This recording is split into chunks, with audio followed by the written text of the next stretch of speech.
তো বন্ধুরা, চাল কুমড়ো পার্শে মাছের তরকারিটা কীভাবে রান্না করেছি চলুন দেখে নিয়ে যাক। এই যে বন্ধুরা দেখুন, আমাদের টিনের চালে চাল কুমড়ো হয়েছে। দেখুন আপনাদের এই একটা কেটেছে,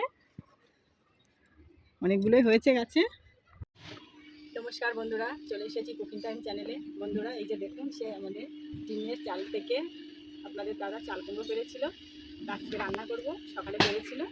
এই যে দেখুন, এখানে পার্শে মাছ আছে। এই যে পার্শে মাছ দিয়ে চাল কুমড়ো দিয়ে করবো। প্রথমে চাল কুমড়োটা কেটে নেব। দেখুন একদম জালি চাল কুমড়ো, কেনা না তো, বাড়ির বিনা সারের প্লাস।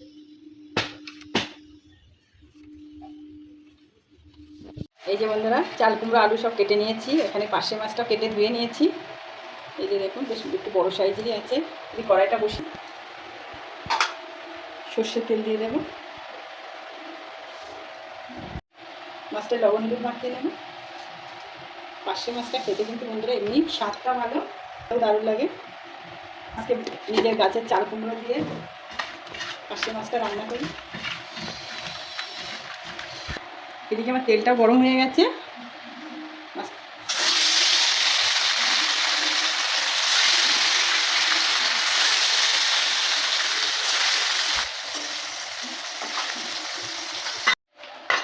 এদিকে আমার মাছটা ভাজা হয়ে গেছে। মাছের তেলে আমি জিরে ফোড়ন দেবো।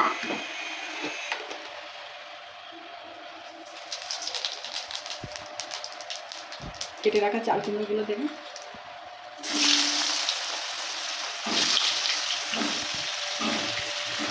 আদা জিরে লঙ্কা বেটে নিয়েছি, দিয়ে দেবো।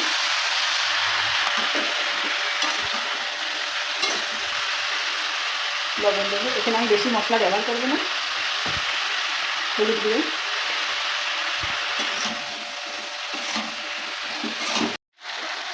এই যে বন্ধুরা দেখুন, চাল কুমড়োটা কষাতে কষাতে অনেকটাই গলে গেছে। কারণ চাল কুমড়োটা কষানো হয়ে গেছে। জল দিয়ে দেবো। এই যে বন্ধুরা দেখুন, আলুটাও সিদ্ধ হয়ে গেছে। মাছ দিয়ে দেবো।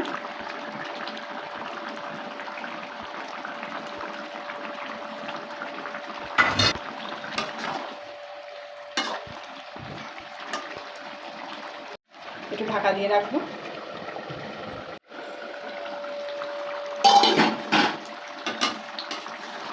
চাল কুমড়ো দিয়ে তরকারিটা হয়ে গেছে। এই যে ঢেলে নেবো এবার। দেখুন বন্ধুরা, তো বন্ধুরা এর ওপর দিয়ে আমি একটু ধনে পাতা ছড়িয়ে দেবো, এতে স্বাদটা আরও বেড়ে যাবে। এই যে দেখুন বন্ধুরা, আমার চাল কুমড়ো দিয়ে পার্শে মাছের তরকারিটা হয়ে গেছে। দেখুন কত সুন্দর একটা কালারও এসছে। একটু বাড়ি চাল কুমড়ো। তো দেখি কেমন হয়েছে রান্নাটা। মশলা অল্প মশলায় আমি দিয়ে রান্না করেছি।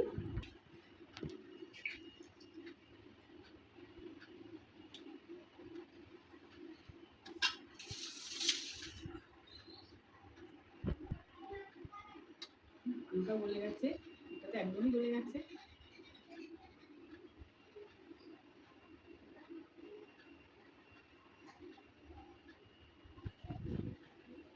সত্যি পার্শে মাছ দিয়ে চাল কুমড়ো যা লাগছে, দারুণ লাগছে। আমি নিজে বলছি না, এইভাবে একবার বাড়িতে রান্না করে খাবেন, দারুণ লাগছে খেতে বন্ধুরা। ঝোলটা তো বেশি ভালো হয়েছে। তো আপনারা চাইলে বাড়িতে এইভাবে করে রান্না করে খেতে পারেন। চাল কুমড়ো দিয়ে পার্শে মাছের তরকারি। পার্শে মাছের দিয়ে চাল কুমড়ো তরকারিটা কেমন হচ্ছে অবশ্যই কমেন্টে জানাবেন। আর নতুন বন্ধুরা অবশ্যই পাশে থেকে সাবস্ক্রাইব করে লাইক করবো, শেয়ার করবো।